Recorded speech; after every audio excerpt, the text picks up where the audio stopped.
ક્યારે એવો વિચાર આવ્યો છે કે અમુક જાહેરાતો આપણને કેમ આટલી બધી ગમી જાય છે અને અમુક તો આમ તરત જ ભૂલાઈ જાય છે?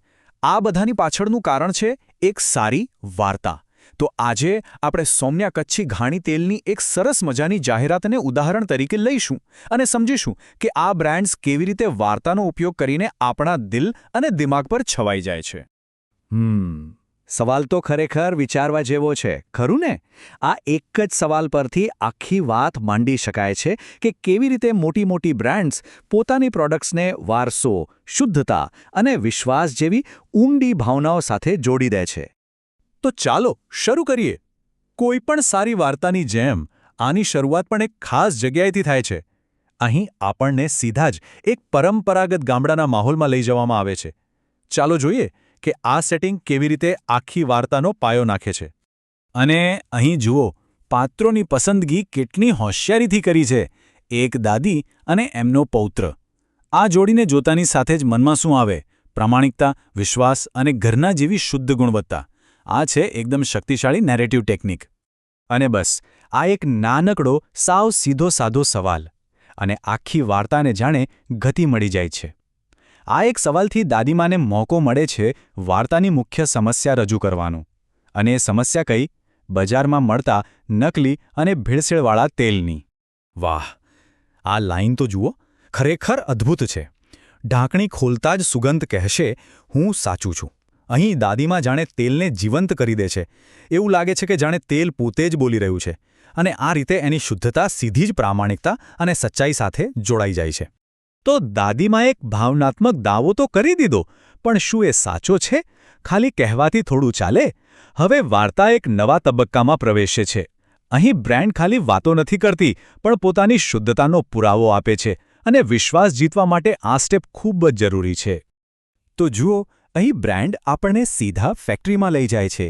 પડદા પાછળ દાણા કેવી રીતે સાફ થાય છે, કોલ્ડ પ્રેસિંગ, પછી ક્વોલિટી ચેકિંગ અને છેલ્લે એકદમ સાફ સુથરું પેકિંગ.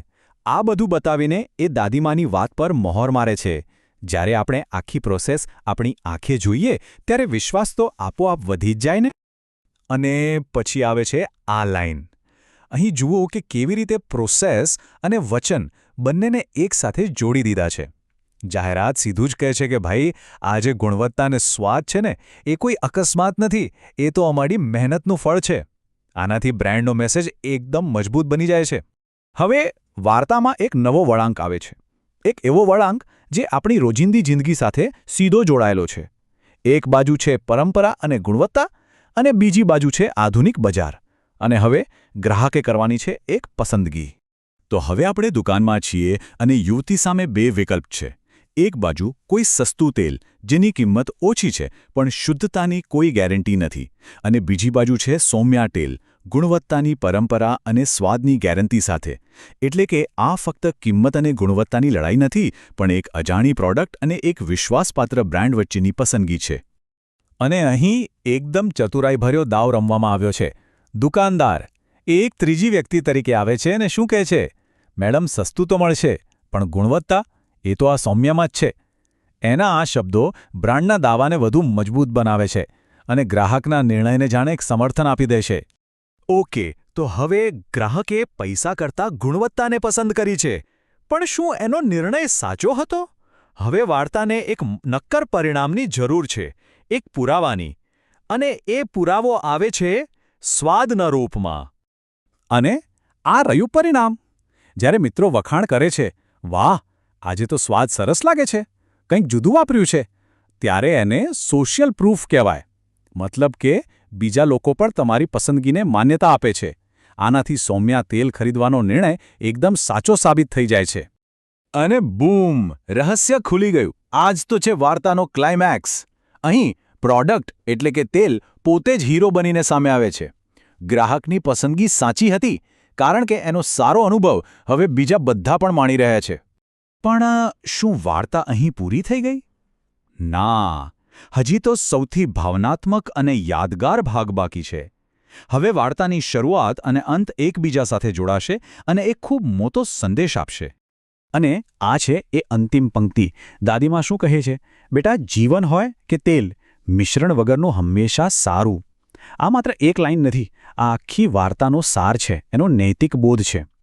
અહીં બ્રાન્ડ પોતાના સંદેશને માત્ર તેલના ફાયદાઓથી ઉપર ઉઠાવીને જીવનની ફિલોસોફી સાથે જોડી દે છે. અને એટલે જ આ બ્રાન્ડ અને એની વેલ્યુ આપણને લાંબા સમય સુધી યાદ રહી જાય છે. આ એકદમ સ્માર્ટ મૂવ છે.